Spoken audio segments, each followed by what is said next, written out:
One of the most common questions my clients ask me is, what happens in the event of an emergency? What is your form of communication?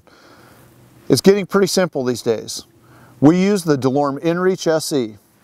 Not only does the inReach SE allow us to send two-way communications via email and text messages from the backcountry, it also has a very convenient little lock tab to flip, SOS button to push. This puts us in touch immediately with GEOS, their worldwide global monitoring system. They lock in on my exact location, and then they get in touch with the local, most immediate form of rescue possible to get us out of the backcountry and get to our location and make us safe.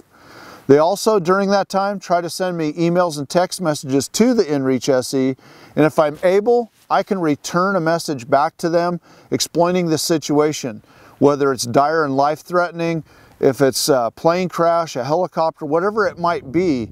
I have the ability to communicate with them if I'm able, but if not, search and rescue, Coast Guard, somebody is going to land right here on my location and get me back out of the backwoods and into a place where I'm going to be safe. Once again, it's just another way that DeLorme's inReach SE allows us to stay safe, stay in touch, and stay in reach.